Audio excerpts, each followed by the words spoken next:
এমনি বুলডোজার রাজনীতি তো কোথাও যোগী আদিত্যনাথ হোক, কোথাও মমতা ব্যানার্জি হোক, এটাই আরএসএসের নীতি আর কি, যে বুলডোজার দিয়ে সাধারণ মানুষের ওপর অত্যাচার চালিয়ে যেতে হবে। উত্তরপ্রদেশে যোগী যেটা করেন, পশ্চিমবাংলায় মমতা ব্যানার্জি সেটা করেন, সেটা শুভেন্দুবাবু বলুন না বলুন একই ব্যাপার। সার্ভে করব, সার্ভে করা মানে কি? মানে আবার তৃণমূলের নেতাদের কাছে গিয়ে হাত পা ধরতে হবে যে আমার দোকান রাখার ব্যবস্থা করে দিন, প্রয়োজনে আমি আপনাকে কিছু দেব। এই যে ক্রমাগত মানুষকে পিষে ফেলার রাজনীতি, টাকা তোলার এই রাজনীতি, সেইটা সাধারণ মানুষ বুঝতে পারছেন এবং অবশ্যই এটার ফলাফল মুখ্যমন্ত্রীকে সামনের নির্বাচনগুলোতে কাজের মিলটা দেখতে পাচ্ছেন। ওরা ওখানে ব্যাপম কেলেঙ্কারি করেছিল, এরা এখানে নিয়োগ কেলেঙ্কারি করলো, এরা টেট করেছিল, ওরা নেট করলো।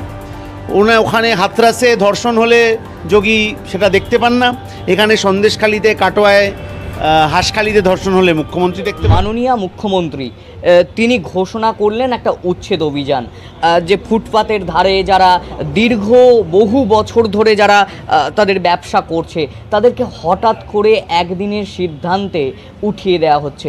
বিরোধীরা বলছেন উচ্ছেদের নামে অত্যাচার। এমনি বুলডোজার রাজনীতি তো কোথাও যোগী আদিত্যনাথ হোক, কোথাও মমতা ব্যানার্জি হোক, এটাই আরএসএসের নীতি আর কি, যে বুলডোজার দিয়ে সাধারণ মানুষের ওপর অত্যাচার চালিয়ে যেতে হবে। উত্তরপ্রদেশে যোগী যেটা করেন, পশ্চিমবাংলায় মমতা ব্যানার্জি সেটা করেন, সেটা শুভেন্দুবাবু বলুন না বলুন একই ব্যাপার। কিন্তু কথাটা হচ্ছে যে এই রাস্তায় যারা বসছেন তারা তো কেউ শখ করে বসছেন না, তারা গরিব মানুষ, নিতান্ত অসহায় অবস্থায় রাস্তায় ব্যবসা বাণিজ্য করতে বাধ্য হচ্ছেন, কারণ তার দুটো পেট চালাতে হবে। তো এদের জন্য কোনো বিকল্প কাজের ব্যবস্থা কি সরকার করেছে? গত 11 বছরে শুধু এদের কেন, এদের পরিবারের পরের প্রজন্মের ছেলেমেয়েরা ভালো চাকরি বাকরি পাবে, কারখানায় কাজ করবে, সেরকম কোনো শিল্প তো পশ্চিমবাংলায় তৈরি হয়নি। তাহলে এরা যাবে কোথায়? হয় পরিযায়ী শ্রমিক হিসেবে বাইরে চলে যাবে, নাহলে এখানেই বাধ্য হবে তারা রাস্তায় এই রোদ ঝড় জল বৃষ্টির মধ্যে কাজ করতে। এই দিকটা কিন্তু মুখ্যমন্ত্রী দেখলেন না। কয়েক মাস আগে ওই মাথার ওপর শেড দেওয়া হবে হকারদের, তার জন্যে তৃণমূলের নেতারা স্কোয়ার ইঞ্চি মেপে মেপে টাকা তুলেছিলেন। শেডের দামের বাইরেও কে কোথায় শেড পাবে, কার 1 ইঞ্চি বেশি হবে, কার পিছনে একটু ঢালটা বেশি হবে, এইটা নিয়ে পাড়ায় পাড়ায় কাউন্সিলররা, তৃণমূলের নেতারা টাকা তুলেছিলেন এই হকারদের কাছ থেকে। তাহলে সেই টাকা কি ফেরত দেওয়ার ব্যবস্থা হবে? হবে না। এবং এইটা হবে না বুঝতে পেরেই মুখ্যমন্ত্রী একদিন দুদিন এইটা করে এখন আবার বলছেন সার্ভে করব। সার্ভে করা মানে কি? মানে আবার তৃণমূলের নেতাদের কাছে গিয়ে হাত পা ধরতে হবে যে আমার দোকান রাখার ব্যবস্থা করে দিন, প্রয়োজনে আমি আপনাকে কিছু দেব। এই যে ক্রমাগত মানুষকে পিষে ফেলার রাজনীতি, টাকা তোলার এই রাজনীতি, সেইটা সাধারণ মানুষ বুঝতে পারছেন এবং অবশ্যই এটার ফলাফল মুখ্যমন্ত্রীকে সামনের নির্বাচনগুলোতে পেতে হবে। এই যে আপনি বললেন যে বুলডোজার, এই উত্তরপ্রদেশে যোগী আদিত্যনাথ সরকারের আমলে বারংবার শোনা গেছে বুলডোজারের কথা, আর সেই বুলডোজার যখন এই বঙ্গ রাজনীতিতে উঠে এলো তখন কিন্তু বিজেপি সেটা ভালো চোখে দেখছে না। কার্যত রাজ্যের বিরোধী দলনেতা শুভেন্দু অধিকারী বলছেন আগে থেকে জানতে পারলে তিনি বুলডোজারের সামনে গিয়ে দাঁড়াবেন। আদৌ কি এই বুলডোজার নীতিটা কোনো রাজ্য রাজনীতিতে দরকার? শুভেন্দুবাবু সব কথার কথা বলেছেন। দিল্লিতে যখন দিল্লির সরকার গরিব মানুষকে উচ্ছেদ করছিল, তখন ওইখানে বুলডোজারের সামনে গিয়ে দাঁড়িয়েছিলেন বৃন্দা কারাত, সিপিআইএম নেত্রী। রামপুরহাটে যখন পুরসভার থেকে এরকম উচ্ছেদ অভিযান চালানো হচ্ছে, একমাত্র বামপন্থী কাউন্সিলর সঞ্জীব মল্লিক, তিনি দাঁড়িয়েছিলেন ওখানে বুলডোজারের সামনে। শুভেন্দুবাবু সব ঘরে বসে কথা বলছেন। বুলডোজারের সামনে গিয়ে দাঁড়াতে হলে যোগী আদিত্যনাথ যখন ওখানে বুলডোজার চালাচ্ছিলেন তখন সামনে গিয়ে দাঁড়াননি কেন? আর আমরা তো মনে করি কেন, প্রমাণ আছে যে বিজেপির বর্তমান সাংসদ অভিজিৎ গাঙ্গুলি, তিনি এককালে বলেছিলেন যে যদি না পারেন তো যোগীর বুলডোজার ভাড়া করুন। এই রাজ্য সরকারকে মুখে নির্দেশ দিয়েছিলেন আর কি, মৌখিক কথা বলেছিলেন যে আপনি যদি ওটা উচ্ছেদ করতে না পারছেন তাহলে যোগীর বুলডোজার ভাড়া করুন। তো ওই সাংসদ বিজেপির অভিজিৎবাবু, তার কথা শুনেই মমতা বন্দ্যোপাধ্যায় এখানে ওই বুলডোজার ভাড়া করে একই সংস্কৃতি চালানোর চেষ্টা করছেন। আরএসএস বা হাতে বিজেপিকে ধরে রেখেছে, ডানাতে তৃণমূলকে ধরে রেখেছে, বা হাত পাল্টাপাল্টি হয়ে যেতে পারে। আপনি ওদের কাজের কত সুন্দর মিল আছে দেখবেন। বুলডোজারের ক্ষেত্রেও দেখবেন, সন্দেশখালি হাতরাসের ক্ষেত্রেও দেখবেন, ব্যাপম কেলেঙ্কারি আর নিয়োগ দুর্নীতির ক্ষেত্রেও দেখবেন, এই নিট নেট টেটের ক্ষেত্রেও দেখবেন। কাজের সম্পূর্ণ এক, খালি লোকগুলো বদলে যাচ্ছে। মানে বিরোধীরা যে বারংবার বলে বিজেপি এবং তৃণমূলের একটা সেটিং তত্ত্ব রয়েছে, সেটা বলতে চাই। আপনি তো কাজের মিলটা দেখতে পাচ্ছেন। ওরা ওখানে ব্যাপম কেলেঙ্কারি করেছিল, এরা এখানে নিয়োগ কেলেঙ্কারি করলো, এরা টেট করেছিল, ওরা নেট করলো। ওখানে হাতরাসে ধর্ষণ হলে যোগী সেটা দেখতে পান না, এখানে সন্দেশখালিতে, কাটোয়ায়, হাঁসখালিতে ধর্ষণ হলে মুখ্যমন্ত্রী দেখতে পান না। ওখানে বিজেপির নেতারা দাদাগিরি করছে, এখানে তৃণমূলের নেতারা দাদাগিরি করছে, একই ব্যাপার আছে। আর এইখানে তৃণমূলের নেতারা দাদাগিরি করছে বলে বিজেপির যে নেতা এখন কথা বলছেন এত কিছু বিরোধিতার, তিনি যখন তৃণমূলে ছিলেন তখনও তো কোটি কোটি টাকা দুর্নীতি করেছেন তৃণমূলের সিম্বলকে ধরে নিয়ে।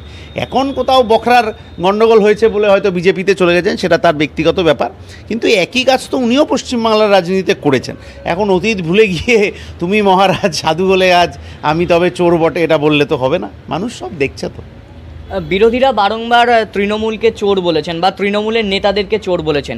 সেই সময় রাজ্যের মুখ্যমন্ত্রীকেই বলতে শোনা গেছে অনুব্রত চোর বা যে জ্যোতিপ্রিয় চোর, এই যে প্রশ্ন, মানে তারা চোর নয় বলতে শোনা গেছে। কিন্তু এখন তিনি প্রশাসনিক বৈঠকে সংবাদ মাধ্যমের সামনেই বলছেন তৃণমূল নেতারা চুরি করছেন, তারা তোলাবাজ হয়ে গেছেন। সব নির্বাচনের আগে মমতা ব্যানার্জি নিজেকে প্রমাণ করতে থাকেন যে উনি মহান, বাকিরা সব খারাপ। এই মমতা বন্দ্যোপাধ্যায় নির্বাচনের আগে বলেছিলেন আগে জানলে ওদেরকে টিকিট দিতাম। এই মমতা বন্দ্যোপাধ্যায় নির্বাচনের আগে বলেছিলেন আপনার বাড়ির বাসন মেজে দেবো, আমাকে ভোটটা দেবেন। যেহেতু ওনার ছবি দেখিয়ে ভোট হয়, ফলে উনিও সচেতন সচেষ্ট নিজের ইমেজটাকে ভালো রাখার জন্য। ফলে যে মমতা বন্দ্যোপাধ্যায় এককালে মাইকের সামনে দাঁড়িয়ে বললেন কুণাল চোর, টুম্পাই চোর, মদন চোর, এই সব আর কি, সব চোরদেরকেই চোর কেন ওরা প্রশ্ন করেছিলেন, তিনি আজকে সুজিত চোর না কি রবি ঘোষ চোর না গৌতম দেব চোর না এ চোর ও চোর, কেন ওখানে এইটা বসলো না ওইটা বসলো না, এইসব বলছেন। আচ্ছা, ওই মিটিংটায় পুরসভা নিয়ে যে মিটিংটা হলো, সেখানে ঝালদা পুরসভা তাহেরপুর পুরসভাকে কেন বাদ দেওয়া হলো? কারণ ওই দুটো বিরোধী দল চালায় বলে। দীর্ঘদিন ওই দুই পুরসভার জন্য উন্নয়নের জন্য যা টাকা দেওয়ার সেটা রাজ্য সরকার দিচ্ছে না। তাহেরপুর পুরসভা বামফ্রন্ট জিতলো, বিকেলবেলা রেজাল্ট বেরোলো, সন্ধেবেলা তাহেরপুরের ওসি বদলি হয়ে গেলেন। কী রাজনীতি চলছে পশ্চিমবাংলা? ফলে উনি যা করেছেন ওগুলো আইওয়াশ। কোনো দুর্নীতিগ্রস্ত তৃণমূলের নেতা, সেদিন মুখ্যমন্ত্রী অনেক কাগজ পাল্টে পাল্টে দেখছিলেন, আমি দেখলাম, তাহলে নিশ্চয়ই তার মধ্যে দুর্নীতির খতিয়ান আছে, খবর আছে। তাহলে কোনো একজন দুর্নীতিগ্রস্ত নেতার বিরুদ্ধে একটা এফআইআর, একটা শাস্তিমূলক ব্যবস্থা হয়েছে? ওই একটা চুনোপুটি ধরা পড়েছে কোথায় একটা জানো। কিন্তু এই যে বড় বড় নেতাদের নাম করে মুখ্যমন্ত্রী বললেন, তাদের কারুর শাস্তি না হলে জনগণের ভরসা ফিরবে কী করে? এই যে আপনি বললেন মুখ্যমন্ত্রী বলেছিলেন যে আগে না জানলে টিকিট দিতাম না, তিনি তো এখনও বলছেন যারা এই পুরসভার কাজগুলো যারা করবে না বা যারা টাকা নিয়ে হকারদের আবারও বসাবে তাদেরকেও তিনি টিকিট দেবেন না। এগুলো সব কথার কথা। সব্যসাচী দত্ত ছিলেন তৃণমূলের নেতা, বলেছিলেন সিন্ডিকেট নেই হোগা তো সরকার গির যায়গি 2016 সালে। তারপরে আবার সব্যসাচী দত্তকে টিকিট দিয়েছেন। বিজেপি থেকে আসা বাবুল সুপ্রিয়, দাঙ্গাবাজ একটা দল থেকে আসা বাবুল সুপ্রিয়, তাকে টিকিট দিয়েছেন। বিজেপি থেকে ফেরত আসার পর অর্জুন সিংকে টিকিট দিয়েছেন। ফলে কথার কথা, যেগুলো হাতির দাঁতের মতো আর কি, একটা দাঁত দেখানোর একটা দাঁত খাওয়ার। ফলে ওনারও কিছু কথা আছে যেগুলো এমনি বলার, মিডিয়ায় চর্চা টর্চা হবে কিছুদিন, আপাতত 3 দিন 5 দিন 7 দিন, 7 দিনের মধ্যে একটা অন্য টপিক চলে আসবে, এই হকার উচ্ছেদের টপিকটা পিছনে চলে যাবে, অন্য চর্চা হবে। আর ভোট তো এখন অনেক দেরি। ফলে উনি জানেন যে লোকের স্মৃতি তো ছোট হয়ে এসছে, এগুলো লোকে ভুলে যাবে, এই ভরসায় উনি আছেন। কিন্তু লোকে যে এই ধরনের অপমান, এই ধরনের যন্ত্রণা লাঞ্ছনা ভুলে যাবে না, এটা সামনে যেদিন সেই মানুষজন সুযোগ পাবেন তারা সেটা বুঝিয়ে দেবেন। সরকারি জমি একের পর এক বেহাত হচ্ছে, খোদ মুখ্যমন্ত্রী বলছেন, এবং তার জন্য তিনি দায়ী করছেন তার মন্ত্রিসভার অরূপ বিশ্বাসকে, দায়ী করছেন সুজিত বসুকে। এই যে একের পর এক মন্ত্রীকে তিনি নাম ধরে ধরে দায়ী করছেন, আর বিরোধীরা দায়ী করলেই কি দোষ? কি বলবেন? দায়ী করে তো শুধু হবে না। আমি আপনি আজকে সাধারণ মানুষ, আমরা এমপি এমএলএ কাউন্সিলর নই, আমাদের হাতে প্রশাসনিক ক্ষমতা নেই, কিন্তু মুখ্যমন্ত্রীর তো আছে। তাহলে আমরা সমালোচনা করব। মুখ্যমন্ত্রী যদি শুধু সমালোচনাই করেন তাহলে তো কাজ শেষ হলো না। তাকে তো অ্যাকশন টেকেন রিপোর্ট কিছু একটা দাখিল করতে হয় যে আমি এর বিরুদ্ধে এই ব্যবস্থা নিলাম। এই যে বাগুইহাটির ওইখানে উল্টোডাঙ্গা চত্বরে নয়াঞ্জলিটা পুরো বুঝিয়ে ওখানে হচ্ছে বড় বড় হাই রাইজ তৈরি হয়ে গেল, সেখান থেকে তৃণমূলের নেতারা টাকা খেলেন, ওইটার বিরুদ্ধে যদি ব্যবস্থা নিতে হয় তাহলে একটা হাই রাইজ অন্তত ভাঙা পড়ুক। একটা যে ওখানে সৌন্দর্যায়নের নামে যা হয়েছে, একটা জায়গায় অন্তত পুলিশ নোটিশ দিক যে এইখানে আবার নয়াঞ্জলি তৈরি হবে। এই যে পূর্ব কলকাতা জলাভূমি, রুবির এখানে, সল্টলেকের এখানে, তৃণমূলের তাবর নেতারা ওখানে জমি বিক্রি করে কোটি কোটি টাকা লুটেছে। একটা কাজ বন্ধ হয়েছে এখন অবধি পূর্ব কলকাতা জলাভূমিতে, যেটা একটা ইন্টারন্যাশনাল হেরিটেজ সাইট, সেখানে পরিবেশ বাঁচানোর জন্য একটা কাজ কি বন্ধ হয়েছে? তৃণমূল করতে পেরেছে? পুরসভাও তৃণমূলের, সরকারও তৃণমূলের, মন্ত্রীও তৃণমূলের। কেন করেনি? কারণ ওই যে টাকার যে সাপ্লাইটা আসে, ওই সাপ্লাইটা ওরা বন্ধ করতে চায় না। ওই সাপ্লাইটার জন্যে তৃণমূল দলটা ফুলে ফেপে বেঁচে আছে। ওই সাপ্লাই বন্ধ হয়ে গেলে রানী মৌমাছি মরে যাবে। তার জন্যে মুখে যা বলছেন, কিন্তু ওই টাকার সাপ্লাইয়ের জন্য কিচ্ছু বন্ধ করতে চান না। এবং আমি আপনাকে গ্যারান্টি করতে পারি যে নেতাদের নাম উনি সেদিন বলেছেন, তাদের একজনেরও ন্যূনতম শাস্তি হবে না। একটু বকা টকা হবে, বকে বলেন দেখুন আমি তোকে বকে দিয়েছি, এখনও ভালো ছেলে হয়ে গেছে। যে শওকত মোল্লাকে উনি বললেন যে তুই বোম বাঁধিস, কিছুদিন আগে মিটিংয়ে বলেছিলেন, এবার নির্বাচনের সময় গিয়ে বলেছেন যে ও তো সোনার টুকরো ছেলে, ওকে সিবিআই হ্যারাস করছে, আমি ওকে বলেছি যাওয়ার দরকার নেই। তাহলে যে আগে বকে দিয়ে পরে গায়ে হাত বুলিয়ে কাজ উতরে নেওয়া, ভোট লুট করা, দাঙ্গা করা, যা যা চক্রান্ত আর কি ওনার, সেটা উনি এবারও করতে সচেষ্ট থাকবেন বলেই আমাদের মনে হয়। এগুলো যা করছেন এগুলো সব লোক দেখানো।